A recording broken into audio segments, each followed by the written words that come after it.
The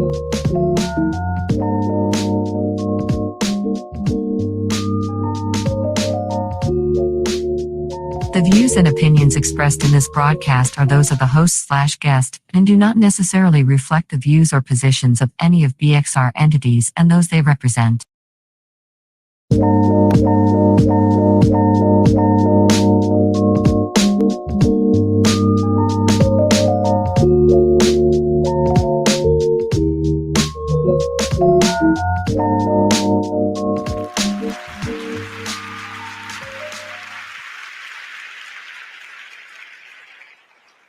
Hey, what's up? What's up? What's what? You're here live on another Thursday with the goddess ChasReal, the Empress, Lady Kate Mix. Y'all know me.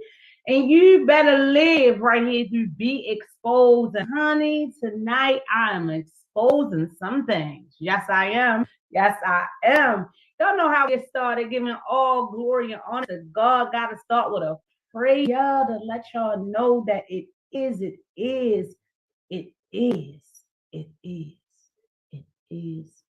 Y'all hear me? Still hope out there. So I see y'all. God, I thank you. I come to you, oh Father God, just saying thank you, oh Father God. Lift us up where we fall short, oh Heavenly Father. Oh Father God, there's still some things that are troubling us, oh Father God. We go through, but we get through, oh Father God. Let us continue to concentrate on you and understand, oh Father God, that you still have your hand on us.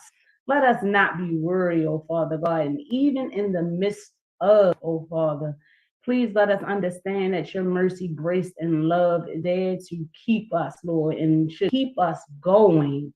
Oh Father God, I pray, send a special prayer for everyone out there that is grieving, everyone who's dealing with sickness, oh Father God, whether it be physically, mentally, or just sickness in the heart. That's what grief does to you. Oh, Father God, thank you. Thank you for who you are, Father God. Thank you for continuing to let us live our lives, oh Father God, and showing us and encouraging us to be who you say that we are, oh Father God. Let us grab heat of that, if not anything. I love you. Thank you for loving us. Couldn't thank you enough, oh Heavenly Father. Please continue to keep us. In Jesus' name we pray. Amen. Amen. Amen. Because that's why I was ready to get emotional. I tell y'all I don't try to be all long-winded with my prayer on here because I'm praying all of my thoughts every time that I talk. No matter what is going on, I'm constantly, you know how you say you talking to yourself, but to me, it's like I'm praying, baby. I ain't never not too humble. You hear me? Life will humble you in a way. Life be lifing. And that is why that is my topic tonight. In the midst of love, in the midst of, what does that mean? Baby, how you getting through? I'm telling you, I'm so very proud of y'all. I'm very proud of y'all because you know what? Not only me recognizing and understanding things going on in my life, I got friends, people with my family. Well, you know, this time of age, you know, if I ain't calling you sis, bro, cousin, on something. So now the friends that I got that I embrace them as family. But just to know, like, everybody be going through stuff like every day, like it's always something. You know, you hear all these sayings growing up, and as you growing up, you know, right now while I'm at my age, I'm like, oh my goodness, that is so true. Like it's always something when rains is pours. It's kind of ironic because I'm like, the last couple Thursdays I done came through on the show, right, and been rain. Well, who better than to bring the sunshine? So I feel like that is a way that God is just reminding me to keep on going. And of course, that is what I do on this platform and why I encourage y'all to you better live. You know, I've been bringing people through here, entrepreneurs, trying to put the highlights on the positivity that's in our community because we don't get that enough. I do that purposely to encourage you, to inspire you, to help somebody, because all of my previous guests that I have had on the show, everybody has a story. Everybody has a story, but I think it's real inspirational when someone's story can turn into their glory. You know what it is, that test turn into that testimony, right? And I just was thinking things are always changing, and a lot of us are reluctant to change, but nothing changes if nothing changes, right? And me, myself, I'm just getting comfortable with that fact, because we are so used to things being a certain way or having these people. That's one of the ways, that like death hits us and sudden loss, so used to having these people, being able to call on these people. And there's a real void and a burden when you can no longer do that, because the way grief works is not only, you remembering those moments and the joyous moments you got to share with these people, but then also that reality setting in that you no longer have them for those moments, whatever you leaned on them for, right?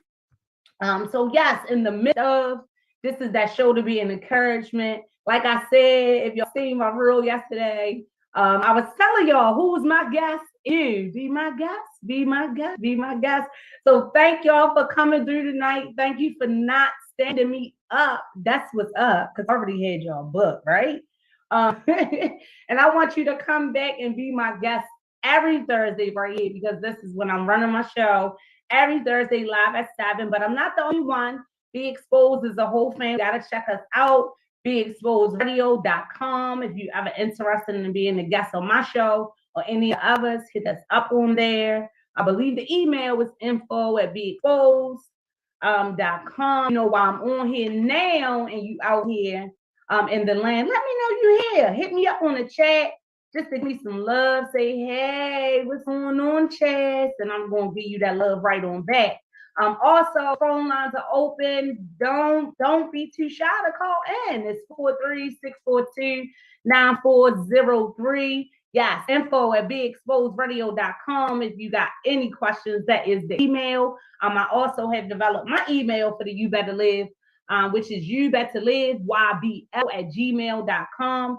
I've kind of been using that to send out the link to the show and everything like that, and to follow up with my guests and everything as well. But that beexposedradio.com is the website. You can go on there, check out all of the things that Be Exposed has to offer. There are sponsorship opportunities. Yes, I ain't begging, but I'm bragging, right? Make sure, guess what? If you love my show, don't hesitate. You know what I mean? Don't hesitate. Show me some love. Show me some love. It's not only in your comments, your likes, and your shares, but the dollar and all that. Yeah, we got Cashapp, all of that. If you want to know how to do all of that, even if I can't spit off all the facts to you right now here tonight, don't hesitate. Hit me up. I am so grateful because people have been messaging me through my personal Facebook. Chas, I want to check out your show and everything else like that. So the love is greatly appreciated. Y'all don't know how much that inspires me. Just keep going. Because aside from the show, this is real life. I'm living life too. So it's a task. It's a task. I just was speaking to the producer and the CEO, and just was letting them know, hey, Millie Mill, that's the gorgeous queen. What's up, Millie Mill? Yeah. And I'm glad that you are here. I'm glad that you are here. Jamila is a sweetheart. I got to connect with her through my sister Keisha, who she is a cousin with, and since day one has been loved, So when you meet and you get to grace those lovely spirits like that, it's just always a pleasure. I'm glad you came through to support me tonight, because you're my guest, so you ain't standing me up, Melody. You ain't standing me up, and I am grateful for it. I do got some things to talk about. Y'all know I like to start because my hometown is right here, Baltimore, Maryland. So I like to run my mouth about my city. And in this topic that I'm ready to bring up, it's like a catch-22, because if we don't like to do anything, my city do love to celebrate. And the last celebration that we had that just passed was Martin Luther King. In honor of the Martin Luther King, we usually have our Martin Luther King parade that is here. But I'm gonna get all into that right when I bring that up. Just wanted to start off, honey. I've already been on here 5 to 10 minutes, whatever. But yeah, just encouraging you y'all to keep on going. I see y'all.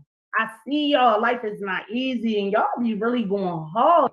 A couple of people I be knowing what they going through sickness. Y'all may know my situation. I always share about my mom, battling cancer. So many people, cancer has hit our community. So many people battling that awful, awful disease, awful illness. And they be sticking in it. One of my first guests, Trees, who came through, who was a breast cancer survivor. She gave y'all her story. That is one heck of a battle. Yes, it is. But aside from that, a whole bunch of changes with COVID. A lot of people lost their jobs. A lot of people just, are not in the same place financially that they were a few years back, including myself, and it's trying. It really is trying. But if I can tell you anything else, stress. I want to remind you that you are definitely, definitely blessed. I know it's easier said than done. I'll be the first to tell you, right? Because I'm always saying it, right? But I'm here to bring through that sunshine, that inspiration, giving out what I feel that I need back. So yeah, give me love, give me that encouragement. I thank God for all of you who already providing that in my life, one way or the other. Real talk. And that's how I get into the real talk. Telling people, give me my flowers now as I give you yours. But yeah, that's really what I need right now. And I need that love. I need that inspiration, all of that. So that's why I show up like this, saying, look, everything ain't okay in my life. Everything's not okay. I am okay. And I'm here to tell you, you will be okay. Just keep going. I see you. You just keep on getting up. You are not giving up.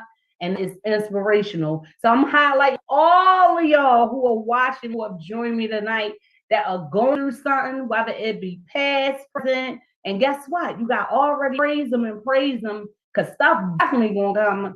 You know what I mean? And my 40 going on 41 years of living, it's gonna come. Change is gonna come. Change is gonna come. And sometimes that change is gonna be bad. Sometimes it's gonna be good. Sometimes that change is gonna be up. Sometimes that change is going to be down, but you just got to stay down. And if anything, stay down for you. Stay down for yourself. Show up for you and keep on encouraging yourself. Love yours. Love yours. Like, real talk. That's from who? J. Cole. I was talking to my last guest. That's one of my favorite. But yes, stay up, y'all. Don't stress too much, because stress, I'm telling you, it'll lead you to somewhere you don't want to be. Anything you practice, they say that you master, and that's not what I want for me. I don't want to be stressed out. So when we talk about manifesting and everything, that is really important to speak those things into your life. So I'm real, real careful when I eat that food, right? Food is not just you consume by mouth. It's everything.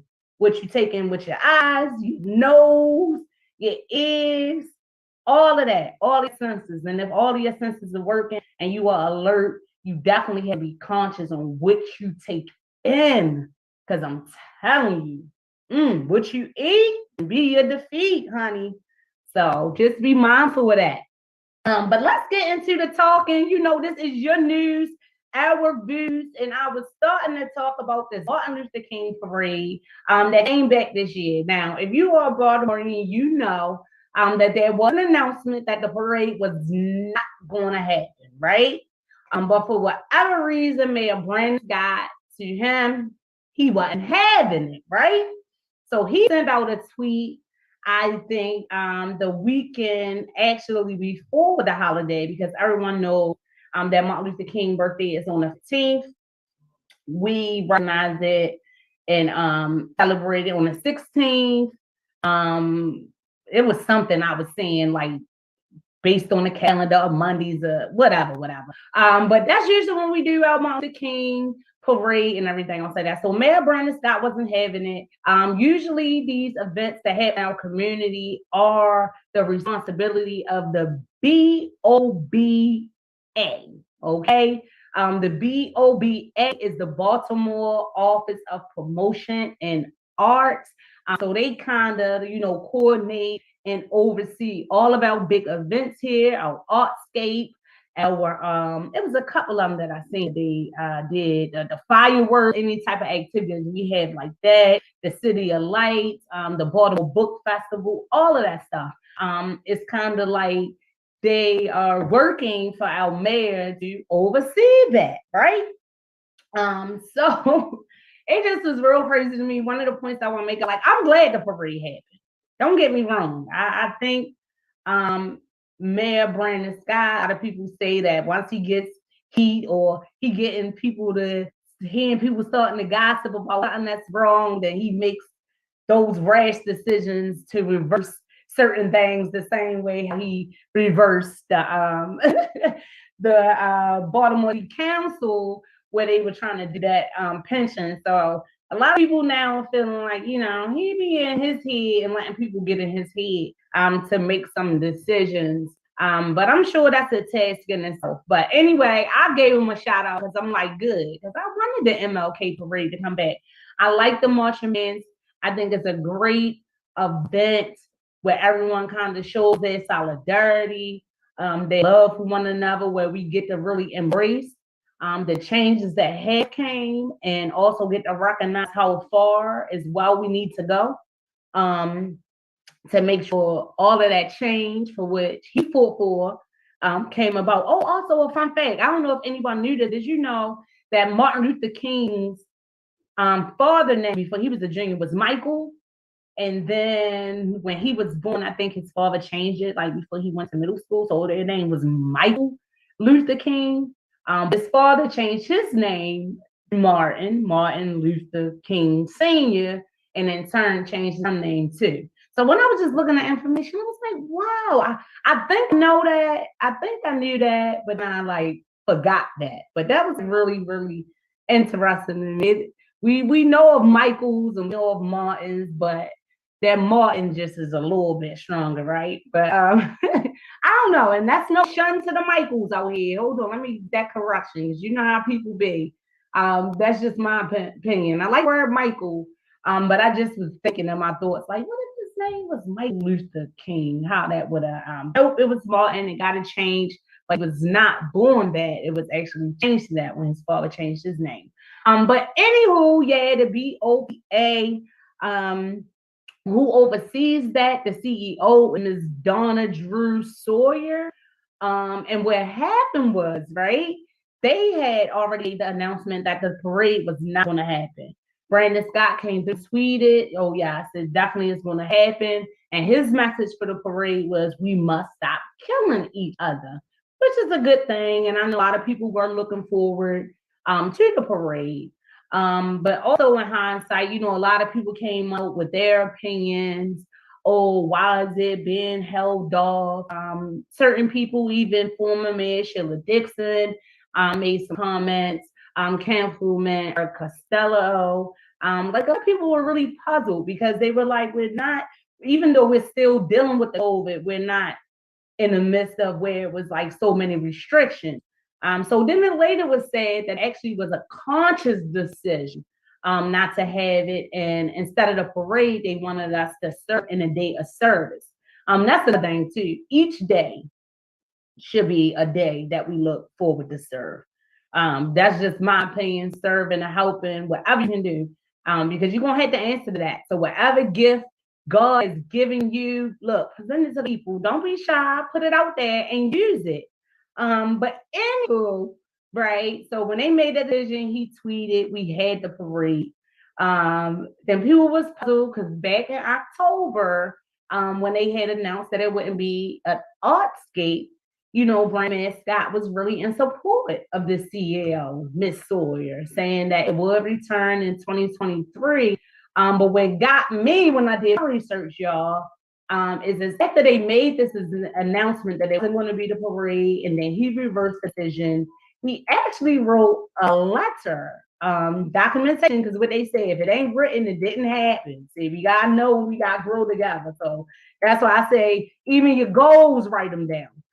But he wrote a letter. to the board, the director on that board, Brian Lau, saying that he is no longer confident that she can fulfill, her position is. He really feels that she dropped the ball, I guess, and not bringing through the MLK parade, and that they didn't properly prepare. So it's always funny to me how fast things change in city government, national government, everything. I'm telling you, do one thing, one thing that they not feeling, or somebody else get the backlash, or baby, what's that saying there? Throw you up under the bus. So Mayor Brandon Scott sent this letter to the director Burn Lounge, actually calling for this lady to be removed from her position. Yeah, terminated at 115. He wanted her fired on 115, right on Dr. Martin Luther King's birthday. Sources say that she is still in her position. She is. But I'm sure she probably shortly will be twinkling out, or whatever may have you. Because when someone makes comments like that, I'm sure, it's pressure now on the board to make a move. But she's still working there. She's still working there. Then they made a statement saying it just was a little bit back and forth, that it actually wasn't their decision. It was the mayor's office who had made the decision. So I'm like, wait a minute. But I'm saying all this to say this, you can definitely tell that it wasn't any preparation. Aside from all of these rails and guards being up in the street, which I never seen, or I ain't gonna say I never seen it, because I have been to the parade before and it was like that. But yeah, they had rails out. We couldn't really cross the street or do anything. And then a lot of the participants, for as the marching bands who were going to participate, a lot of them went to cities to participate in theirs because they had originally got the information that there was not going to be a Martin Luther King parade, right? So the parade lacked marching bands. I did see a couple of school bands, a lot of organizations who are out there. But it definitely was a DPW parade. And if anybody here that was out in the parade, come on here and tell these people I ain't lying. Oh yeah, they had the pretty trucks out. They had the rails, the cleanest trucks. I ain't never seen a truck that clean, but it's only right. Supposed to have it clean. But make them work and pick this trash up. But you could definitely tell. You definitely can tell. So I know it's a need for the BOPA, certainly, because I'm not sure if the mayor took the lead or whoever took the lead and actually coordinating it after it was reversed. And I'm glad they had it, but it was a mess. And I felt like, I went down there, but I wasn't as enthused when I left as the previous years. It just was people walking. It was like a march. And I ain't talking about the marching bands marching. It was just like a march. We just was sitting on the side, people walking past, just waving, and I'm like, hey, man, hey, Martin Luther King Day, God, like the same thing that I kind of did. But it was like 3 bands. Those 3 bands came out. Kudos to them. But their marches must not have got the memo, because like each band had like 10 people at the most. Like they could have put all 3 of them together to make one band. And someone was there too. I used to march it back in the day, and he was like, "Well, you see this? You see this?" I was like, "Yeah," and that was as far as like with the marching bands or whatever. But we also just was having a conversation, like, we appreciate it, but for real, we know we paid for that. And I know you was trying to make a point, but you should have just let it go. It was nice, but you should have just let it go. All the money that y'all paid for the rails to be put up and everything else like that, and it really didn't bring anything. But Brandon Scott led the parade. He came down first. There was a couple of bands, like I said. Of course, you had the fraternities that was out there doing their things. They did performing in the marching band, but they did it. They had who was it? The clowns that came out. I didn't realize that they had a whole little group, like the clowns that be at the Universal Circus. They had a whole little group that was out there, the Baltimore chat, that those children was rocking, definitely. But even I remember in the previous years, we be staying aside, even the organizations that come out to kind of participate in the parade. They would have information, documentation, something. But no, it was like a march, and it was born. And I think the message that he said that he was trying to focus on, it really did not come across. Like, we must stop killing each other. So one, if that was statement, then every agency that's working out of that Muncie under the mayor that's supposed to be in the safety should have been there. All of them. All of them should have been out there in the street, the safe streets, the GV, whoever that's the mission is to address safety and address any type of violence, whether it be gun violence, whatever it is. They definitely should have been on there. Those resources definitely should have been on there. Even the people on the mic, I don't even know who it was. If it was 92Q personnel or whoever, like, they were born. I just was like, okay. But you can tell it just was thrown together. They definitely didn't prepare. Originally, that's my little Dougie neck who chewed up my cord. Let me tell y'all too about that. I'm gonna get into that in a minute or so. But yeah, y'all. So what y'all feel about it? If y'all out there, y'all got to enjoy the parade. I know a lot of people did not come out. And the people that did, everybody was like, it was kind of like, meh. But kudos, Miss Scott, for doing something that you felt was right for the city, because everyone was really looking forward to it. We haven't had it 2 years. Of course, it was a result of the pandemic, COVID coming, and a lot of our community events are supposed to come back this year in 2023. So I'm living for it. So I'm live for the idea, but I didn't live for it. You know what I mean? Like, I was there and I lived for it, but it wasn't one of those like, yes, I'm so glad for parade. I just didn't get what I thought that I was going to get, and I did in the previous years. But it was cool to come. I didn't see any issues, no rah, rah, rah amongst the spectators or everybody that was there at the event. So that's always a plus. Got to have some great conversations with people. Letting them know what I do here on the radio station and everything about. So it was okay. So let me know what y'all think. Do y'all think it should have still happened? Do you think Brandon Scott made the right call?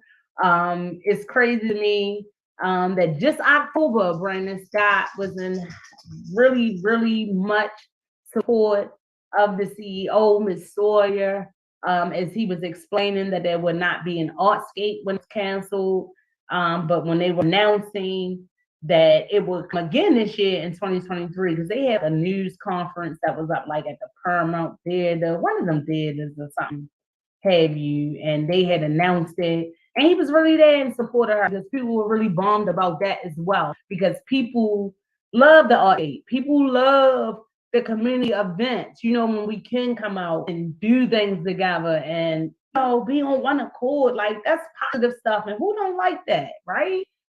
We do, because we get shown so much by the negativity. So we be looking forward to it, right? But it just was crazy. Like, wow, October, he was with this lady, and all of that. But then people got his head, and now he's against her. Yes, he done wrote this letter. He wanted her out of there.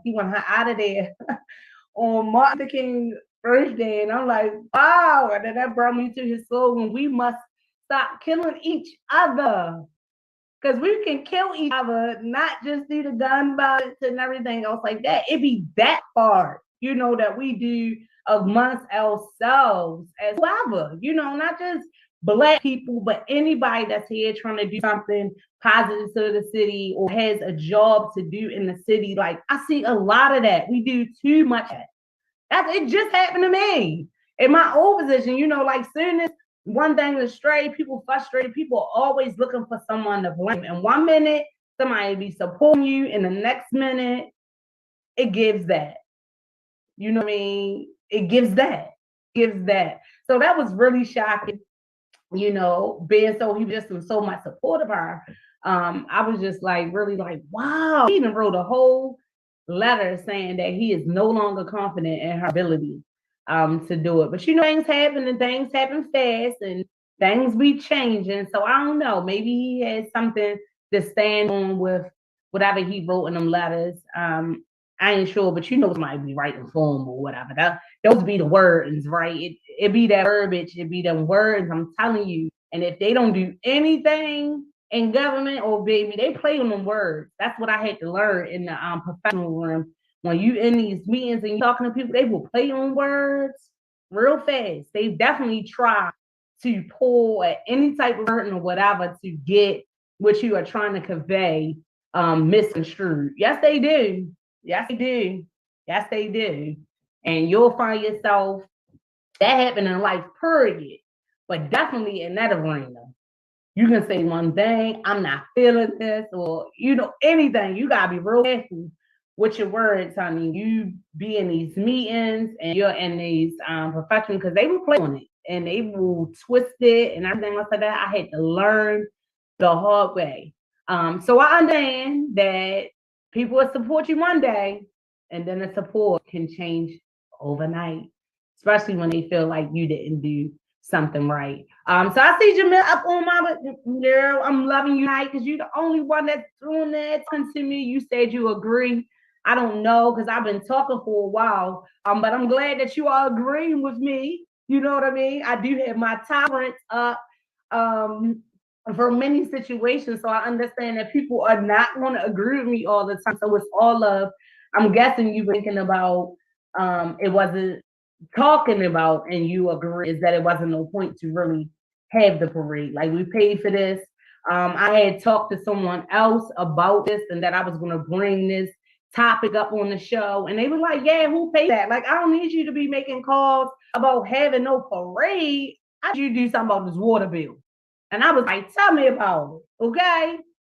Because I was good with the every 3 months. But then when they turned it to the once a month, it's like what I was paying every 3 months, I paid more monthly. And that's another story. Now, anybody work down there that can lead me to a resource, I need, because that's what I need some assistance. I know they have a whole apartment that does that right now. Hey, Miss Queen T, my favorite person has come through. How you feeling tonight, Queen? I hope you are all right. Definitely send prayers up for all of you. You know how I do when I first start the show. We were talking about the MLK parade. Like, yay that it went through, but then when I went, it was like a nay for me. So that's what we were talking about. But yeah, Mayor Brandon Scott, kudos to you, but we need you to work on some other things. Don't be letting people get your head. Don't be letting people get your head. You gotta wear some tough skin. That's another point that I was getting to. When you are in these positions and you are like really, really, really leading people and having to make these decisions, don't let them get in your head. Jamila is saying, I only have attended. Sounds like it could have been planned better with more evidence of what the focus was between to no violence and killing. Exactly. Because I was like, he was so adamant about having it because he wanted that to be the message. And he tweeted it out. We must stop killing each other. So I thought that, considering that, like, it was going to consist of something else or something different. And then also I'm thinking, because we haven't had it in 2 years, right? So I just was really looking for this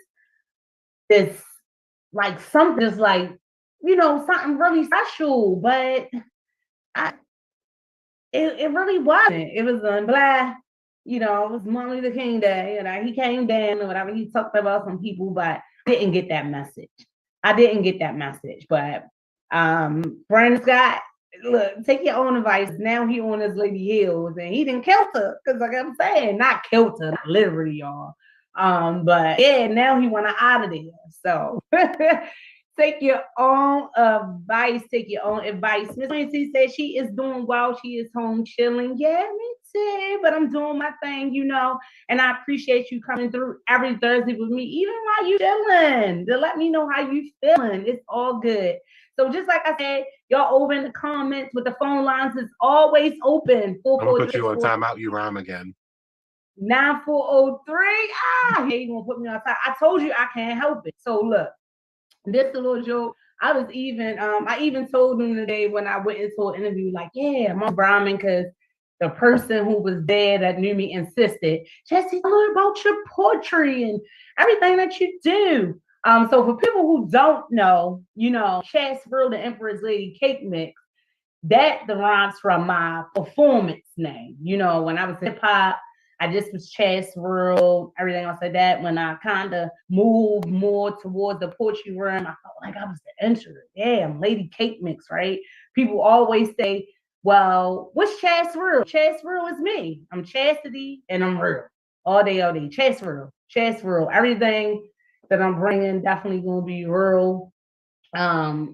At least try. We done had that back and forth before too, keeping it 100. And I said, no one keeps it 100, right? Nobody can.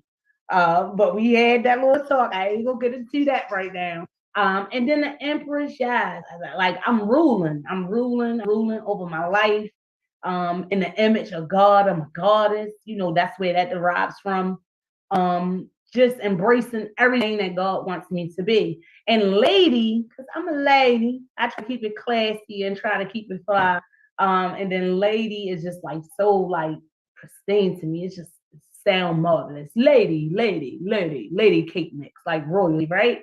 And cake mix, of course, in the cake, when you think about cake, it's all money, but that's just anything that I can take in that is abundance. Anything that gives me compensation, I'm there for it. And I'm always in the mix. I'm always in the mix of names. I gave y'all a whole little story of breaking my name down and what all that is. And people always, when they Lady Cake Mix, if y'all was on my last show, my last guest before we came, she was like, you bake cakes. And I was like, no, not me, but Monty, right? But he talked about he gonna put me in timeout because yes, I am always rhyming.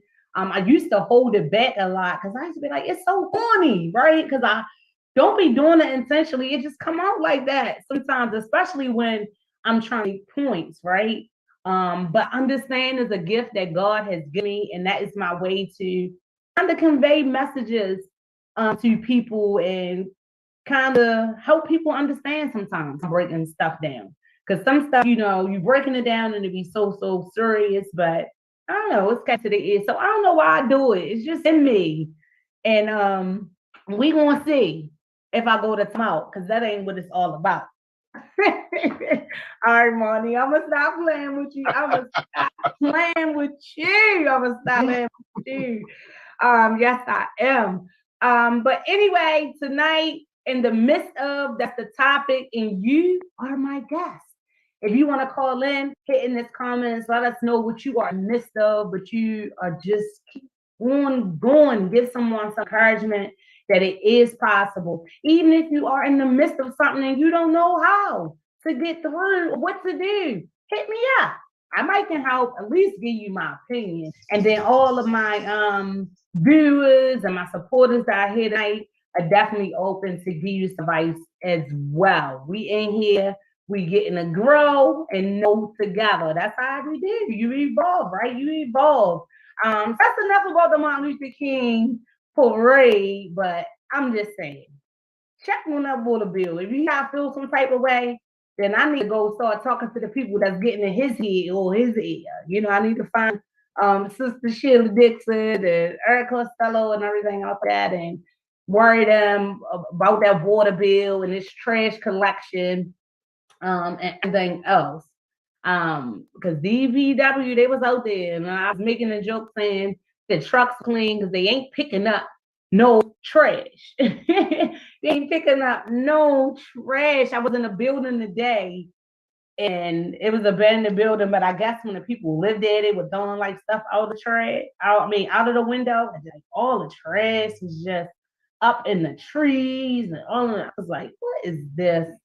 And it was kind of like out there. I got trying to take pictures, and I was like, they know what it's about, because when the sanitation department comes through here to collect the trash, and y'all see all this stuff being dumped in this trash and all that, like y'all don't have no sense to go back and report that, because like I told you, everything is food.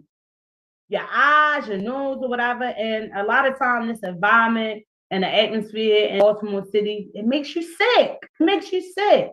Of course, with the senseless violence that we always had to deal with. But like stuff like that, it just makes you sick. Every day I kind of ride through the north and the Penn North, that area right there. And I'm like, all these people out there, I just don't get it. If y'all gonna be out here, why the trash on the ground? Like pick it up, put it in the trash can, put it right there. It just be a mess. And it make you sick. When I used to transport my kids to school and I'd be looking and I'd be like, wow, these kids walk past this every day. So like trash on the ground, they got walk past all of these abandoned houses and everything else like that. People ain't used to understand why I walk in the street when I walk somebody, because I know somebody that was walking on the car that got snatched up, pulled in the house, and got assaulted and almost lost their life. So I'm real iffy about that. So if I'm walking on a block, I know this is a whole bunch of vacant housing, I get in the street. I'm not walking close to this door, whatever. I don't know what's. So that's how you shouldn't have to live in fear. And it's not that I'm really fearful of anything, because I trust God. I know and I understand that whatever's going to happen is going to happen. But I also know don't be no fool. You know what I mean? I also know that God gives you intuition and gives you certain feelings and stuff like that for a reason. So I follow them. You know, if I get that intuition to do this instead of that, you know, it's not me being paranoid. That's what I go with. I'm really working on that as well, and learning how to trust my gut and my intuition. Yes, sir. Yes, sir. But in other news, because you know I be having some what and what's right. So that was like, far as we're talking about in this MLK parade, that was just kind of like the what and the what. Like Brandon, what? Now we stop killing each other, but you really trying to mislead me. Anyway, I hope the Artscape does go through. That is an event that I really do enjoy. I hope that goes through. I hope him calling for the lady to be fired, even though I know they can really feel her real fast. Because once they talking like that down there, they already have somebody in mind to do it. That's just how it is. That's just how it is. And that's just what I learned. Because it just happened to me. So they already have something in mind, what they want. And sometimes it's not necessarily that you're not doing the right thing. It's just they want to make them changes. They want to make them change. And aside from just making a change and real with it, like ChasReal is, that's what they start to do. They start to put you down and discredit everything you did and make you feel less than and everything else. And don't let them do it to you. You know, if you know your heart is in the right place, whatever your profession is or whatever else like that. Because a lot of us, when we get into stuff, you know, money is important. But the reality is a lot of these jobs or this work's not making us rich. So a lot of times we do stuff because it's our passion and we utilizing our gift to help someone else and to help the world or whatever. But yeah, just don't wrap up into that. You know, with them people be saying about your job, but I'm telling you, at your job or your life, because one day they're gonna be supporting you and the next day they not. So you just gotta keep that in your head, like be your mentality, and love you. Love you, do you? Okay. This is the year we're gonna have more life, more laughs, and more love. And always focus on that, no matter what is going on. But it was something else that was going on in Texas that I wanted to bring up. And someone was saying, I didn't know someone, it was Monty when I was talking to him about it, because usually when I had some topics and we just rambling or whatever, or we talking, before I do the show, I'll be like, yeah, and I'm gonna talk about this. Or did you hear about this? And he was like, no. So we were kind of talking about this, and one of the points that he was making, like, you know, Texas has been an open carry state. So things like this definitely happen down there. It definitely happens. But why I was shocked, of course, because it was videos and the video was showed and someone lost their life. So what happened? Let me give y'all all the information. In Houston, Texas, it was a restaurant. Let me look on here to get the name of the restaurant. I had it on the tip of my tongue, but that always happens. Ranchita Tequila. And I know I'm not saying that right, but y'all heard how I try to roll my tongue. Like, it's a, yeah, I guess it was a Mexican restaurant in Houston, Texas. And last Thursday, January the 12th, a young man, Washington, 30 years old, lost his life as he went into this establishment to rob the establishment. But upon exiting, he was shot and he was killed. The person who was shot and killed him also at the scene. I followed up about it, and right now, it has been turned over to what is it, like the district or whatever. I had all of this on here, y'all. I be losing my thoughts sometimes, but I got y'all, and just from the information, the minimum information I got, y'all can look it up, right? Y'all look it up. Look at the video. But basically, this young man, he went in there. He does have a lengthy criminal record. Of course, they're going to bring that up when that happens. But he was involved in a murder charge and was charged 15 years. It got dropped down for manslaughter or whatever. Anyway, it wasn't clear when he was released. His last that he was detained was like in December the 16th. It was like some domestic stuff or whatever. But he does have a history in his criminal history of violent crime. So this young man went into the store, attempted to rob the patients in this location. He went in. You can see him pulling his gun. You see the people hitting the floor. Everyone is a robbery. He has a gun. Took a few people that were in there their money as he was proceeding to leave out the store. His back was turned, and there was a guy sitting like on the left side of the establishment. He pulled his gun and he shot him. I believe a total of 8 times. 6 prior to him, he fallen, and 2 when he hit the ground. A lot of people in the area was saying that it was excessive. That he shot him too many times, that he did this and he did that. But looking at the law and according to the law, it looks like it's self-defense. He did not stay at the scene, but he is not necessarily getting in any trouble for that, because they're saying even though this happened, it wasn't his responsibility to stay at the scene. But he has followed up with the police department now with his lawyer to ask any questions they have, but he has not to this day been charged. I've seen a statement that Eric Washington, because the Eric Washington, who would be the assailant, right? He was the suspect. The guy who shot him was considered as a victim. So I seen Eric's mom make statements on she definitely does not approve of what her son was doing, does not condone it. She knows she had struggled in the past, but she had an issue with the way that he was killed, the number of times that he was shot, that he was shot an additional 2 times when he was on the ground, and that this guy threw a cup on him and left the scene. So she's crying, and I definitely felt for her. I was like, but why do my son like that? But from a legal standpoint, what they're saying is that what he did, not Washington who tried to rob the store, but the guy who shot him, that what he did was justified.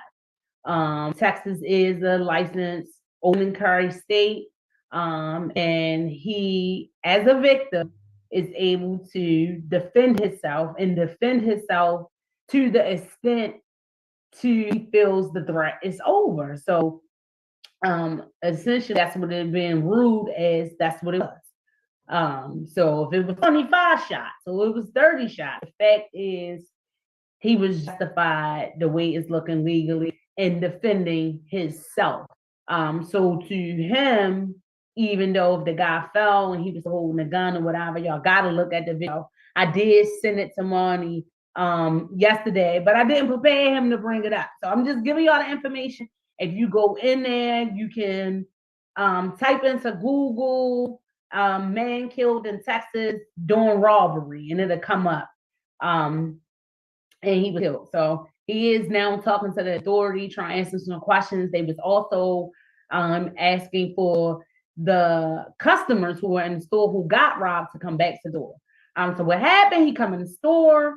He has his gun pulled. He's robbing a place. You can see the guy who shot him, who was sitting on the side with someone. You can see him kind of like rambling, whatever, going into his possessions. And he was rambling, looking for his gun, because he was ready to respond to this threat, being robbed. And by the time the guy had walked the store and took the other customers' money and their belongings, and he was leaving out, he was able to pulled his gun and shot the guy. Boop, boop, boop, boop, boop. Shot. But this adds to it, y'all. Once he was down and he went to now the suspect, who was now the victim, he got the gun away from him and he realized that the gun was fake. It was a fake gun. That is the most devastating part. And when you watch the video and you can see that he was really upset to know that. It was kind of like, oh, wow, you coming in here robbing me, I fake gun, and I killed you. I had to kill you.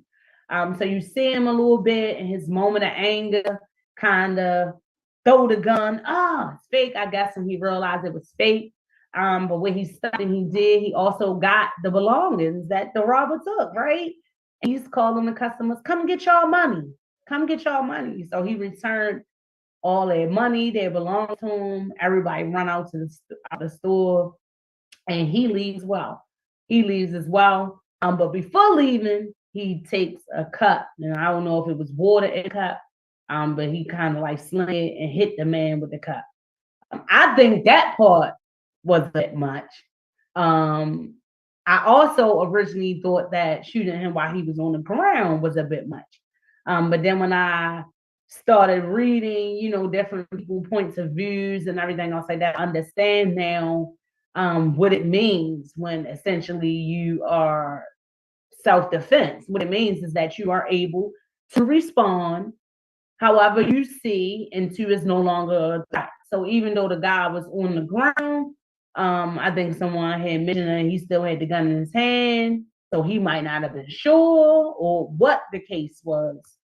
But I can only imagine being in the midst of something like that and having to pull your gun or shoot someone or whatever. I don't think you really be thinking how many shots you shot, as he did or whatever. His main thing is, I'm trying to live through this, right? So I got a better understanding on it from this event that took place there. So that was the way he responded, and he shot him numerous times.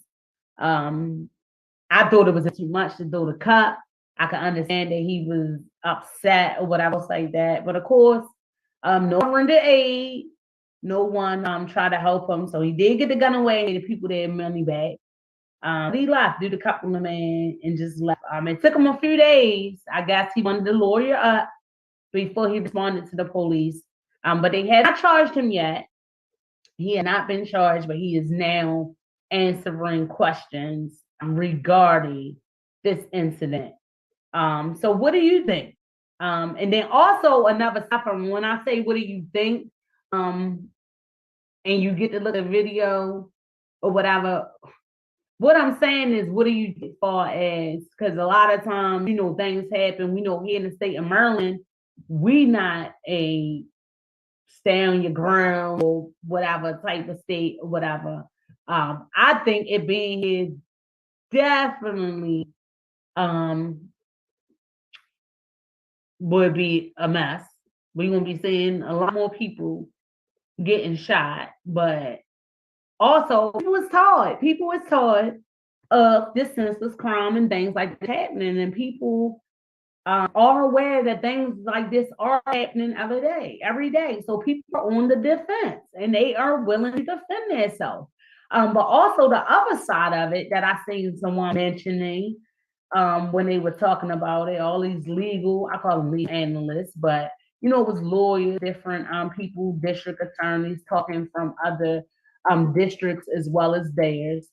And the other side is that when you go up to talk about that, that stand your ground and that self-defense, that you also have to understand is that when you respond in that manner to self-defense, you also have to be understanding that you're going to be subject to law. So if you make a mishap, like say for instance, he was in the store and he shot that man at time, and one of his bullets hit another customer or something in the store, yeah, he would have been in trouble for that. So even though it may have been justified for him to defend himself against the crime or the action that was taking place in the store, he would have been responsible if he harmed someone else. You know what I mean? So it's like everyone's calling him a hero and everything else like that. But things like that can also happen. So you gotta keep that in mind if you're one of these states, open carry or whatever. Just like here, like guns is legal to have or to obtain and possess a gun legally is legal. Because we know there's a whole bunch of illegal gun trafficking and all that going on around here in our city. But yeah, the same way if I had a gun and I had it legally registered and something happened and someone got hurt, I would be deemed responsible. I would be deemed responsible. So that's the other side of that, of having that stand your ground law. I see a message on, don't forget about the inauguration money. What inauguration? Oh, the governors, right? Is that what you're talking about? I'm thinking he's talking about governors. Y'all know we got our newly elect, and that's going to lead right into my upper topic that I wanted to discuss as well. Just one of the what and the whats, and I've talked about this before on the show. The guy Keith Daniels Jr., who has been tried 4 times for murder. But yes, the inauguration took place. Our newly elect governor Wes Moore is up in the house. I see that they had the ball last night. It looked really, really lovely. Really, I guess he's honing on what he said he wanted to bring. People that looked like us, people that were in the arena. So it wasn't just black people, but it was really amazing from the pictures and stuff that I seen and seeing diversity that was in that room, all of them partying together. And it's a new day. Westmore is up in there. If anyone is listening or viewing that got to go to the ball, hit me up. Let me know why it was. I'm a little jelly.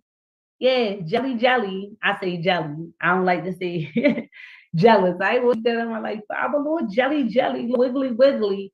That I went down in there, but I seen people in gorgeous gowns, gorgeous suits, gorgeous fits. They was doing it up down there, celebrating Westmore achievement. He's officially up in there. Also officially up in there is Ivan Bates. Ivan Bates, honey. And Ivan Bates ain't sleep on him at the Bates Motel. No, he did not. Ivan Bates did not wait. Soon as he took and stepped his foot into the office, he worked on the release of dropping the charges. Well, what led to the release of Keith Daniels Jr., who was detained for 3 years since 2015. This brother has been detained and he has already been tried 4 times. What was that? What was the name again?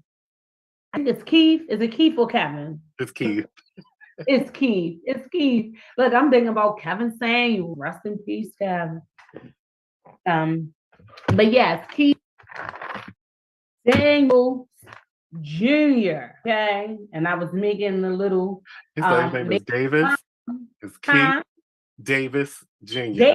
Yes, that's what it was. I'm saying Daniels. That's right. Give me the cover. See, that's why I need you. Because I'm thinking about Kevin Samuels and Daniels and all that, and then I got it written down too on my notes as Daniel. So it's Davis, Keith Davis Jr. This man detained since 2015. The charges of killing the Pimlico racetrack security guard in 2015. He has been tried 4 times here. I think 1 time, probably in the first trial, he was found guilty, but that ruling was thrown out due to I think it was ineffective counsel. What was something that happened in regard. I gotta look back at my. But anyway, the brother was tried 4 times. And they had him up in there for 7 years. The backstory of it is, I don't know if it happened the same day, but what happened was he was originally detained for a robbery. A cab driver was being robbed, flagged down, police pointed him out. The guy tried to rob me. Mr. Davis rant. When they found him, he had a gun on him. They tested the gun and the ballistics came back that linked him to the murder. So the same bullet, it was the same gun that was used or that he had on his person when he was locked up for this alleged robbery. The gun that he had on his person, when it was tested, it came back that it was involved. It was a gun used to kill this security officer. Now, and talking about it before I came on the show, with several questions. First, I was like really happy for him, like, dang, 7 years. And then somebody coming in because I told you, having Bates ain't sleeping on him, baby. Ain't Bates Motel. No. He got in there and he dropped those daggone charges and got him out. So I was a little bit happy for Mr. Davis because I had covered his story before on my show. I know Marilyn Mosby was getting a little bit of backlash when she was in office because she was keep trying them. She was trying them, kept on trying them. I know that it was real trying. And then I had watched some footage on when he was released. He got the hug his wife, I think it was Kelly or whatever else. And then 7 years, keep getting tried. To keep having these mistrials where basically the charges are not sticking. They're not proving it and they're not letting you go. Like after so many times, I think after the second time, he at least, even if we're going to pursue the charges, I think it was a lot of money and a lot of resources wasted to keep him detained. But then I understand on the backside that if they really believe that he did it, was the best thing to let him go. But 4 times, come on now. So now what I'm wondering is he going to come out with a lawsuit, like type of harassment, his civil rights or whatever was violated. But I was bringing it up because we were talking about just the whole scenario. When you bring stuff up and there be certain stories like this, like how you really can break it all the way down, right? So I'm like, okay, well that I can understand how they would think they found this gun on him and it matched the information, like the fingerprint of the gun. You know what I mean? They like this the gun that was used to kill this security officer. And again, I'm not sure if it all happened on the same day. So then if it all happened on the same day, that's something else against Mr. Davis, right? But in talking about money, I'm like, wait a minute. So even a cab driver, pointing him out to say that this guy tried to rob me, you would think that people would know who was just trying to rob them, right? But I also know that sometimes I look at so much ID, so many credentials that people make mistakes. How many people, get identified? How many times do we know it was witnesses or else like that, and it comes back to not be true? People change their statements. So when the guy pointed him out, he tried to rob me. People would think first that he ran because yes, he's guilty of trying to rob this man. But I'm like, living in Baltimore City, no. His first probably was to run because he knew he had this gun on him. Right? So then when he ran and he had this gun on him, and then that was another thing. When they shot him. They shot him. Yes. Kevin Davis Jr. was shot on the same day that they chased him down. The cab driver said that they shot him and he was like in critical condition. So I got by the cab driver saying he tried to rob me. He had a gun. So they chased him knowing that he has a weapon. So I don't know what he did, probably when they called out to him, put your hands up or whatever else like that. But the police wound up shooting him. He was shot like 3 times, like in his face, like it was, in his chest. Like he was like critical condition. So he was in the hospital a while before he even went to jail, but not too long. Not too long, but he was in there before he even went to jail. So usually people would say, well, the cab driver cleaning him out, he was the one who did it. He ran because he knew he was trying to rob this guy. But I made the point, maybe he ran because he knew he had this gun on him. And I can remember in my street days, I'm street and still give back to the streets and everything else like that, but not in a negative way. But I can remember in my days when I was out there doing stuff, and a lot of times I wasn't doing anything or guilty or anything like, but we still ran. we ran because a lot of times we was afraid of the police brutality. Like we thought they was gonna beat us up or rob us, and that's real. That's real. Like, oh no, I gotta get out of here. So even we was in that position, it wasn't like, oh no, I ain't do anything, so I ain't going nowhere. No, we got up out of there. When we seen the police, it was just like that serious, and they was like really corrupt like that. Like even if you been doing nothing, we understood that they whatever they say you was doing. Right? So we will run. So that was another point. Maybe he just ran because he was scared, but no, he ran because he knew he had that gun. Then we discussed, okay, just because he had the gun and the gun was tested and it's tied to that's the gun that shot this security officer, does it prove that he was the one who shot him? And I was like, no, it does not. Because the way guns be purchased illegally and moved around hand to hand, someone could have used that gun, yes, in that offense, and what they did, they got rid of it. They sold it or whatever else like that. So I don't think just because the gun was in his possession that he was actually the one that shot the guy, And then also, look, I keep on adding with this, right? It's just always something. Also, the charge that they originally pursued him for, the robbery to the cab driver and which was shot, those was dropped. Like within months or something, like when he was detained. So the only reason that they were able to keep him detained is because they didn't charge him with the murder of the security guard once that test came back for the gun. So that's crazy. And yes, they do. What's up, Mike? Yes, they do. Guns get passed around a lot. And that's the point that I was making. Like, okay, once these other charges drop, and that just makes go back to, like I say, how we knew what the behavior was of the Baltimore police. It's like whatever they wanted you to do or they wanted it to stick, they want to make it stick. So to know that the original charges from this alleged robbery got dropped, but then when these shots from this gun come back, which can be iffy too, because I know it's science and a lot of people demonstrate, but it can be flaws in science. There's flaws in science, right? So then they linked them to this murder. And I'm like, wait a minute, just because he was in possession and this was the gun that killed this man, it's not necessarily say that this is the man that killed him. And the police, they know that.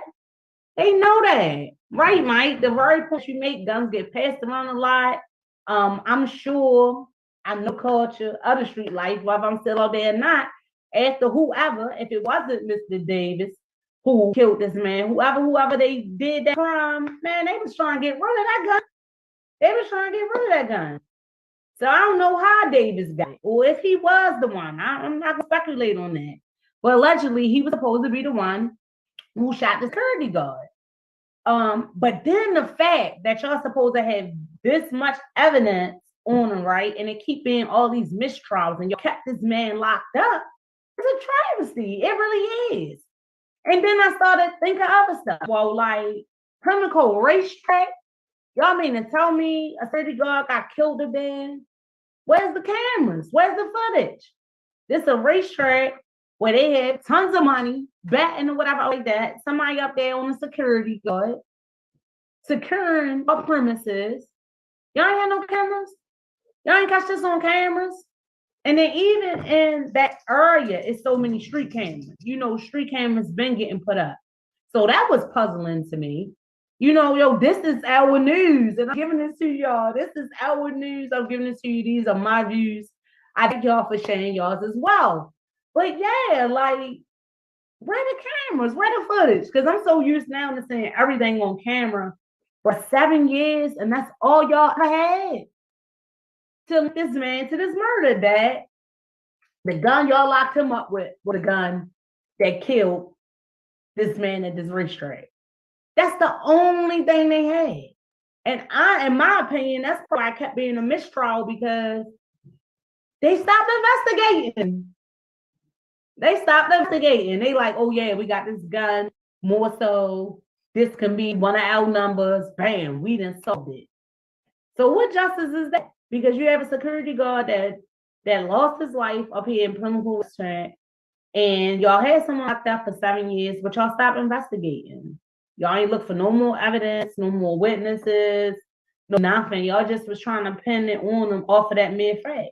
And then it didn't hold up. And it didn't hold up. But they kept detained for 7 years. Well, he got tried for 4 times. I guess the good news to him is that they can't try him no more. He was released, and that was one of the first things that Ivan Bates did. But yeah, I ain't sure people will say that word. It's like I said, when you keep on saying, you don't know what you're talking about. But I just was like in my thoughts. But yeah. So Kevin Davis Jr., I was ready to say Danes again, had been released after being detained for 7 years. Charged with the murder of... His name is Keith. It's Keith. And I said, look, if I ain't gonna mess up the first name, I'm gonna mess up the last name. And if I ain't gonna mess up the last name, I'm gonna mess up the first. At least I call him senior. But yes, Kevin Samuels, get out of my head. See, before I came on here, right, I was looking at some videos of him. Because I used to enjoy him. I don't hear people ain't like him to be saying he go too hard, but anything, he was real and he used to be something like it is. So that's why this Kevin and my tongue want to say Samuels or Daniels so daggone bad. But it's Keith, and I gotta stop looking at my notes because I got it written down like that too. So it's Keith Davis Jr. See, now I'm putting them in to think of Sammy Davis Jr. So I can say his last name right. But yes, Keith, not Kevin. It was Keith Davis Jr. was released after 7 years of being detained with this charge. I know it was a huge relief for him, his wife, and his family, but I'm sure that's not going to be the end of it.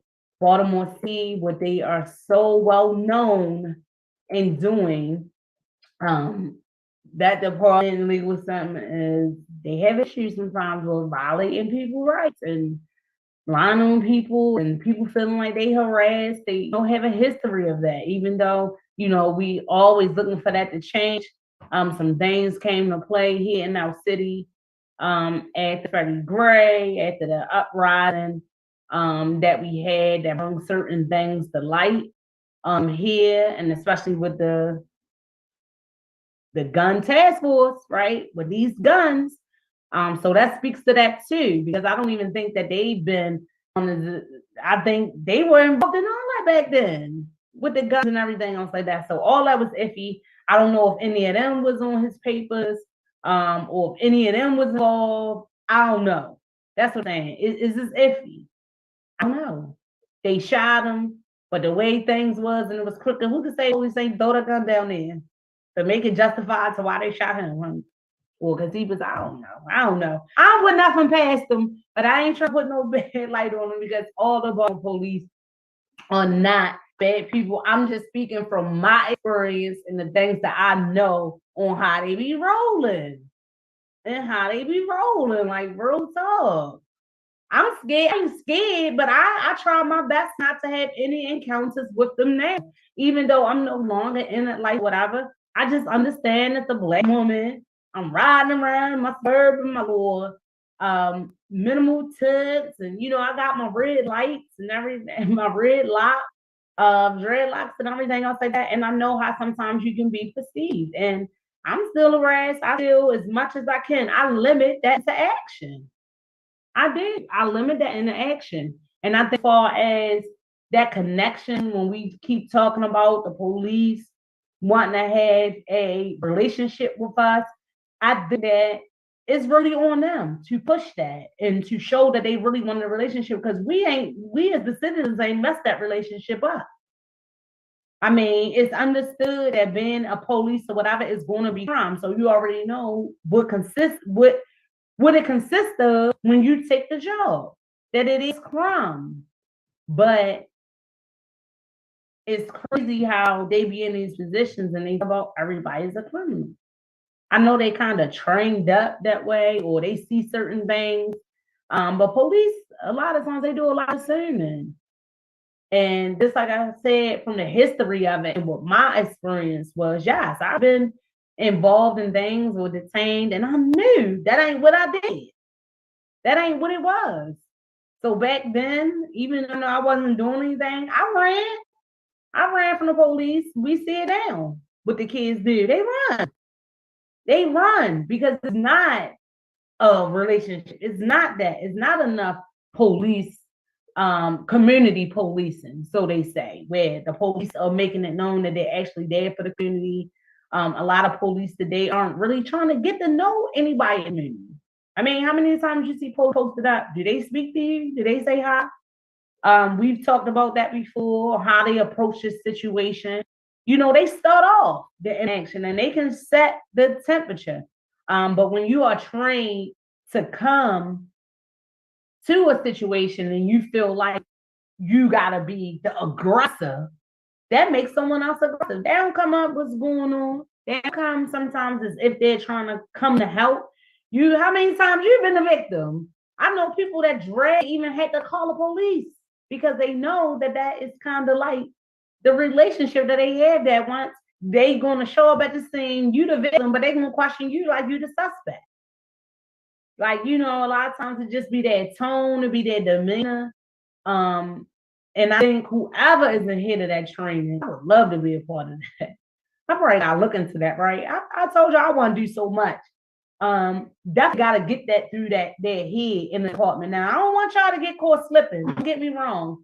Don't think every driver, because we know crime is out here, and I know some situations you do have to approach like that, but not everyone. You know, a lot of times their judgment is off. And a lot of times because they don't dwell in these communities, they don't live in these communities, they fear what they don't understand. So, you know, it's a stereotype that's out there. And so they used to addressing us a certain way. That's how I tell people, if you have any type of mishaps, the police and everything, I know a lot of times we ain't used to say nothing. We quiet. But nowadays, if you see something, say something. Speak up. Follow up.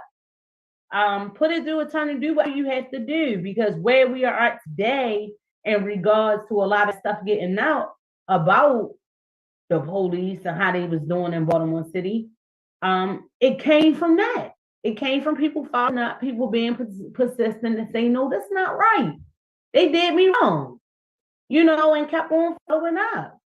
And, you know, we got some change. Of course, we still need more change. But that's where I'm at. You know, I limit my interactions with them. If I ever am in an encounter where I feel like I was accosted, I was harassed, or they did me wrong, oh, I'm definitely following up with that. I definitely am. You know, I remember one of the last encounters with a police, and I kind of like got him to calm down, because when he approached me, you know, he was cursing and everything else. And I said, man, you at work. That's not professional. My cousin, you don't know what the situation, you don't know what nothing is going on, nothing at all. And really, I was there. I wasn't involved in the situation that was happening, but I actually was there trying to escalate the people, and did a great job of de-escalating, and I did. I was proud of myself. That was one of those situations after the fact I said I should have minded my business because of how when the police came and how, you know, I was talked to or whatever. But after a while, you know, we were here. But, you know, with the fact that I even had to say that when I know that I was there in peace, I wasn't cussing. I can see if you showed up and I was rowdy and you felt like you had to be a certain way with me. But no, it wasn't at all. And he came off like that. And I'm like, wow. And he was back and I was like, wow. But in his door, he probably was going on the stereotype like, this girl, there's these red locks. You know, she already out here, he just see me out here and missed everything. He like, oh, she trouble, you know, or whatever. And he was coming, baby, to give me trouble. But I wasn't having it.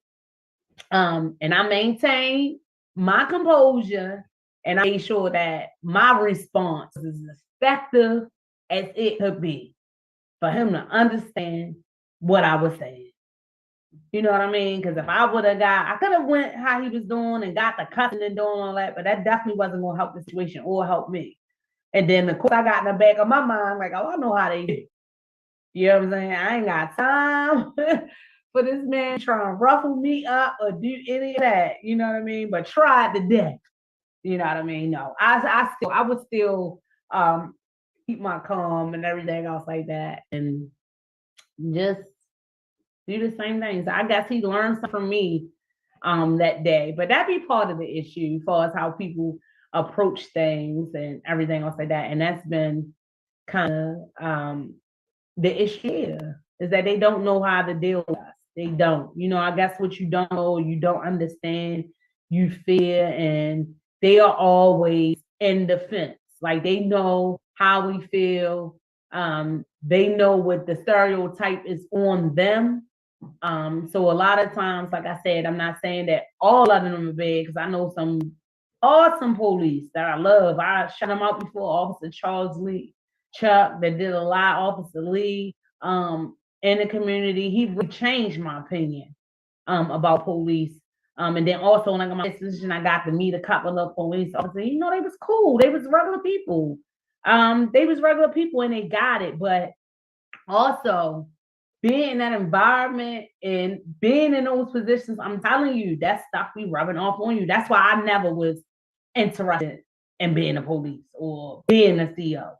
And that's not to say that it's not some awesome police or CEOs or whoever out here, but I ain't want to be involved in it, because after a while you gotta adjust to the environment.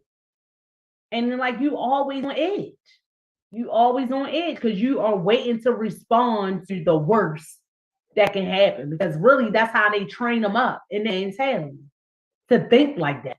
Every time you go to a situation, you're gonna be killed.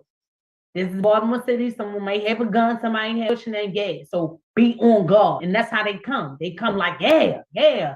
You know how I kind of like somebody jumping out like they ready to fight. You like, oh, what's going on? What I do? That's how they be coming, don't they? That's how they be coming. But yeah, that's never had that interest to be like any of those positions, because I did not want that temperament or that attitude to rub off on me. I said if I ever had to work in any of those instances, I would be in trouble. I would be in trouble. See, when I was younger, we used to talk about, I was like, I'm gonna make money. We used to have jokes about it. Oh, if I was in there, sure, you a pack of cigarettes going for $150. Not only that, just to be in those type of jobs or those type of professions or whatever, I can't turn my eye to stuff that's not right. So that would have really been hard for me. And I really, and just bringing that up in any job or anything that I did, like it trouble you in your spirit when you know that, right? And I don't, after a while, I can't be connected to that. Again, that first point that I brought up is food. It's food, and it kind of like make you sick. And I'm too real to be phony. I can't fake it. I can't fake it. I can't fake it. You know what I'm saying? You be trying to stay in there, but I can't fake it. If it ain't right, it ain't right. And it's wrong for me to be in this knowing that it ain't right. That it ain't right. Yeah. We talked about some stuff, y'all. We dwindling it down. At the end of the show, I'm gonna give y'all a little run back, because you know I do my what in the what's and my what in the world. I appreciate y'all for some of y'all over here on chat letting me know what was up with it, because that's my saying, right? What's up? What's up? What's what? What's what? What's up? What's up? What's what? What's what? And I appreciate y'all letting me know what was what was what. You were my guest today, so I had opened it up to say, in the midst of whatever you were going through or whatever you got through, I wanted y'all to share that. Let me know how you made it through, or whatever you're going through. If you needed some advice on how to get through it, you know what I mean? I don't know everything. That's not my expertise. I will never proclaim to know that. But I know enough, and I'm still knowing, I'm still growing. And life is one of those things where you got to get through it with somebody. And that's what I am learning, y'all. I am learning to let it out what we keep on saying, that it's okay not to be okay to talk to somebody. Yes, check on your strong friends, because people are so used to knowing you to be strong or whatever, and they'll forget. You know what I'm saying? That sometimes you do go through weak moments. But what I say is that those weak moments don't define a weakness in you necessarily. So it's okay to be sad sometimes. It's okay to be frustrated and have those weak moments. It doesn't mean that those are attached to what you are. And I think a lot of times we beat ourselves up because that's what we start to think. Me for one. Because every time I'm on here, I'm always going to speak from my experience, right? From my experience, how I'm living, what I went through, what I got through, and I'm gonna share it with y'all. That's what we here for. We here for that too. We here for that too. So that's what I do. And it's really crazy because when I look back, everything that you've been through, every day it comes to be memory. One day is going to turn into a memory. So that's what I tell you. And even the moments of having a weak moment, that does not mean that weak is now included in your characteristics. It's not. We all going to have moments of weaknesses, but your circumstances and your situations do not define who you are. So don't be too much in your head where you start to believe that just because a circumstance has come about or a situation has come about that make you have to embrace a weakness at that point. Things that we consider weakness: fear, frustration, sadness, all of that. Y'all know all of that. You crying, all that stuff that people never want to show, like they not living real life. You know what I mean? All of that. So it's going to come times in your life where it's going to be circumstances and situations that's going to come about that give you moments where you are going to be weak. You're going to be weak in that moment because of your circumstance or your situations, but that does not make you weak. Do you understand that? In the midst of while you're going through that and getting through, there go my ear again. I told y'all my ears is getting skinty. They is getting skinty. Don't play with me. But yeah, in the midst of all of that and them weaknesses and everything else like that. And I appreciate you. I see you over here on my side eye, not giving you the side eye, Jamila. Let me just read off my good stuff. Comments real quick. She said, yeah, strong people need that from time to time. Yeah, they do. And she appreciates me for speaking on that. Yes, I'm speak on it. Do you hear me? Because at the end of the day, I keep on saying this again and again and again and again. I speak from experience. I know a lot of times people, when I talk, people pay me some attention, but people, for whatever reason, just assume sometimes you have it all together, that I'm just so rich in all areas of my life, not just money and all that. But no, I follow it. I got insecurities. I go through stuff. I be in my head every day. Every day. I be having to pray my way through stuff. And I had to start embracing that, look, it's going to be circumstances and situations that's going to have you feeling weak, going to have you feeling worried, but that's not who you are. But it's okay to embrace it in that moment and recognize it. You got to embrace it all. Because if it wasn't for that situation, that circumstance that made you had to realize what your weakness was in that moment, you wouldn't really realize how strong you are, how determined you are, how persistent you are, how dedicated you are, all of that. So in the midst of it all, you are still standing tall. You are still getting through, even though this was a situation that happened to you or a circumstance that the universe has brought your way, then now you have to get through. And sometimes when you consider the strong person and you so used to being there for everybody else, oh my goodness, y'all strong people, we know so much in. Y'all hold so much in. And another thing we have a good ability to do, we preach, don't we preach? But we don't follow what we preach a lot of times.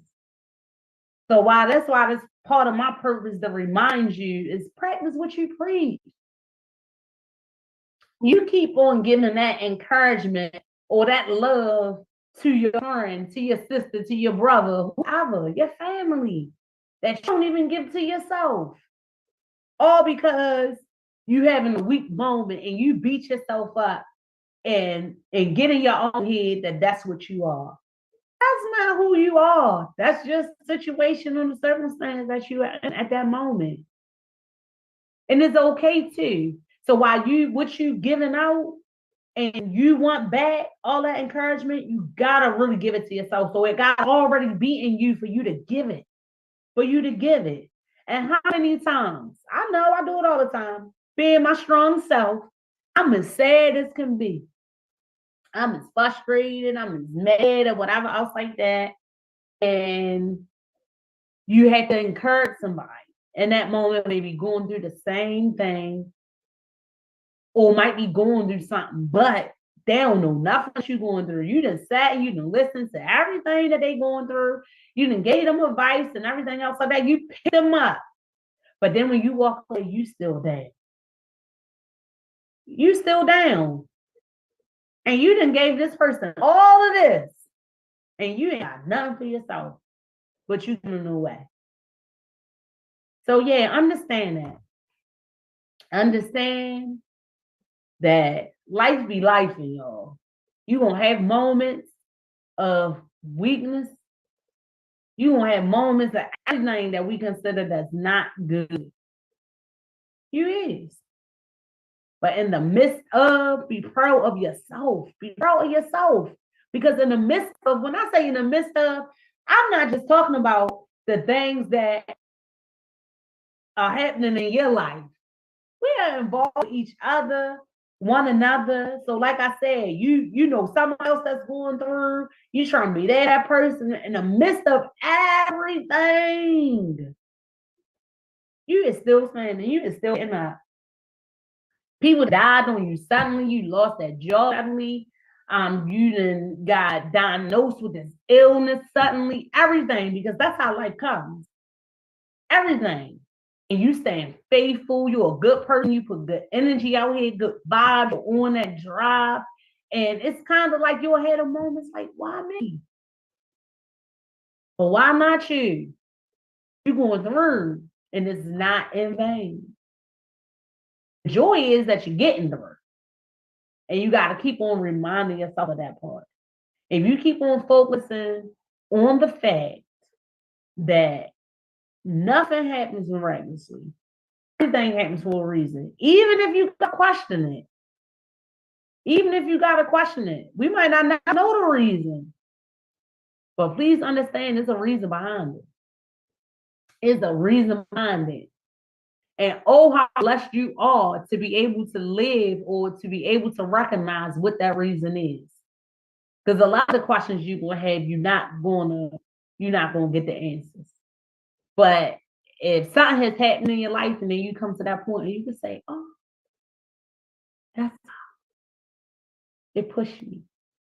So I can be even more grateful, even more humble, even more understanding. I truly believe that's why things happen like that. And them weaknesses and them circumstances and stuff like that come to make you better. And in that moment, you don't be understanding it. You don't. But just keep on crying and keep on going. Like I said, be proud of yourself. I'm proud of y'all. That's why I brung you through the day as my guest. And we're talking about in the midst of, we had some of the what and the what. As I talked about this MLK parade, that was just like, yay, okay. Then we also talked about that robber who got killed down in Texas as he was trying to still got follow up on that. And then I also did that update on what's his name? Keith Davis Jr. Don't put me out. Don't put me in no timeout. And I ain't wrong when I said his name wrong. And I also talked about him because I talked about him on previous shows of him being detained. So just bringing in here your news, our reviews. That's exactly how we do. Again, everyone who has came through on the chat, Mike, Jamila, Miss Queen T, thank y'all oh so much. Next week when I come back, I got my girl, Sylvia Carson, who is coming through. Sylvia is a masseuse. She's into a lot of therapeutic and holistic healing. I gotta bring my girl Shalina Brown back on around in town. She knows a lot about that too. So all of us can have that like open discussion on it. But yes, the topic of today's show was that in the midst of, because I did want to bring up a couple of those stories and update it on them, but I just wanted to make that point that in the midst of, baby, I see you. I see you. Do you, be you, love you with everything that you got. Do you hear me? Because that's what I'm doing. And I came to you today. I said it ironic because every time I've been coming on the last couple of Thursdays, it's been raining, but I'm coming with the sunshine. God is allowing me to come an opportunity. He said, yeah, let that be your topic. And all of that stuff they doing, tell them to stop it, stop it, stop it, stop it, stop it. And all them insecurities, drop it. Yep, I'm rhyming. I'm trying to make a point. But yes, in the midst of whatever you're going through, Jamila, yes, it definitely was a pleasure. I'm so happy that you joined me today. I love to see people that I love and know that have genuine love for me to come through and show me some support, because that is very, very big. I mean, how many people you think love you and support you, right? And then when it calls for it, like the MK parade, right? So Jamila, you are definitely appreciated. But don't be no stranger now. Just because you was my guest today and I had you booked for the show, I still need you to show up next week. I'm here every Thursday at 7 p.m. Oh, aside from when Be Exposed concierge services is taken off somewhere, then of course is no show, because off in the Caribbean, his home, DR. And ain't nobody time for that. I wouldn't dare. He's already doing so much and allowing me to be on this platform and bring myself to y'all every Thursday and bring y'all this information. Yeah, so just another highlight of the show. Let y'all know is that the audience is growing. I am loving the feedback that I'm getting from my guests, all of the supporters. I am loving the fact that more people are reaching out to me to be guests. I am so loving the fact, look, I live for it, right? That's my motto. You better live, and I live for it. That what's happening is every guest that I've had on the show has been referring someone else to be a guest. And I'm like, that is so much love. So that's kind of how that's been going. So if you know somebody, right, you tell them how cool I am. Tell them how cool I am. Tell them that even when it be raining on Thursdays, I come through with the sunshine and I speak what's on my mind. And yeah, ChasReal, the Empress, Lady Cake Mix, let them know. But tell them I don't bake on cakes. But we can get them baked. And if they bake cakes, then come on the show. Come on the show. Share one of your recipes. Tell us about your business, and hopefully we can get you some business. But yeah, that's my focus. That's my concentration. A lot of people believe that in order to be a guest, you got to have your own business or come on here promoting. But you can come and be my guest just like how you were today, and just come and talk to me about some of these topics. I still got it up for my listeners out here. I know I come on here and I try to speak from my experience and things that is news to me, and I try to bring our views to it. But yes, most certainly, if you have a topic or something that you want to discuss, the same way that I opened it up tonight, I'm to say that if you wanted to have a testimony, you had a word of encouragement, or you wanted to let someone know something that you were going through, and how you got through it, or if you were going through something and you needed advice on what to do, that's always open for that. Always open for that. You can be a guest. In the same regard, you can hit me up and say, Chaz, I want to come on there and run my mouth with you and help you have a conversation. I would love it. Of course, the chat helps me have a conversation, but it's good to hear other voices when you sit here for 2 hours and all you just constantly hear in your ear is your voice. And Jamila said, I won't, trust me. Okay, you better live, girl. You know, I got to throw up that sign. You know what that means. I love you. Thank you. Certainly for coming through. Thank you. Just like I said, next week, we'll be back same time with another rhyme. I might even be sipping some wine, sitting here looking all fine. All right, let me stop because that's cool, yeah. I told you that's triple points that you go on your record. When I try, see, this is what I'm telling you. That's how you know that I'm not lying. When I'm not trying, it comes naturally and it be on point. I'm trying to tell you, but I get to trying and be trying to, it's trying, baby. You heard how it was going, but but yeah, that's just what I do. And next week when I'm on here, I'm gonna have me a guest. I am booked to the first week of February, so that's why I am urging you. I'm urging you to please come through. Don't just say. I know a lot of times we like that. I did it. I'm guilty of it. Before I got on this type of platform, I know people be going live. You be just on in, just looking, not interacting. I remember I had got to the point where I wouldn't even tap in. I would just look at it from the feed where they wouldn't even know that was there. So now, like I say, things happen in a way. I understand how paramount that type of support is. So now when I see people doing lives or posting stuff or whatever, I try to go in there and I try to show love, right? I try to give out what I want back. Yes, and it's straight like that. And then also if you a little bit shy about being a guest, like I said, and you know somebody who could benefit from this platform and some positivity, when you had something that you want to discuss, something that you want me to highlight in the show, come on, we doing this together. This your news, our reviews, and we living for it. So let me know. Don't be a stranger at all. You gotta come through and talk to me because I love to talk to you. And then also love that too, right? Because since I done started the little phrases that y'all hear me say and everything, the what's up, the what's what, that just came, right? Because I'm like, what's what? That just came, all of that. God loves you, God bless you, all that stuff that's naturally that supposed to come. I put everything in prayer, like, I start my show off with the prayer.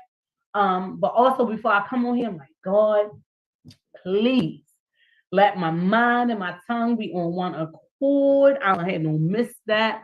A couple of the rules that I have, I don't know, allegedly and all that other stuff, because I don't want nobody. I don't want Cardi B, Tasha K, me, or anybody else. Should it be Tasha K if it happens to her? I don't want to get Tasha K. Yeah, that's what I should say. I don't want to get Tasha K, and I'm really, really adamant about not making anything up, because that's been a problem. With a lot of these podcasts and the issues, they just making stuff up just to talk about it or just be messy. Just be messy. And that ain't my lane. So anything that I'm bringing, trust me, I done read up, or I done looked at it and seen somewhere, and I'm just in my opinion. I'm just saying my opinion, and that is also, and I have the tolerance. So I have the tolerance to understand that everybody not going to agree with you, and I'm open to it, to receive, change my mind. I'm so determined to feel a certain way about something, change mine. Mommy do it all the time when he break it down. I be feeling way, then he get to breaking it down and the books, and I be like, oh, I think about that. Like how I was talking about that question K, right? But anyway, y'all know 2 hours be flying, don't it? And I ain't lying. But that's because I be on here and I be loving to talk y'all. Hope that this show has blessed y'all. Hope I brought in some good points.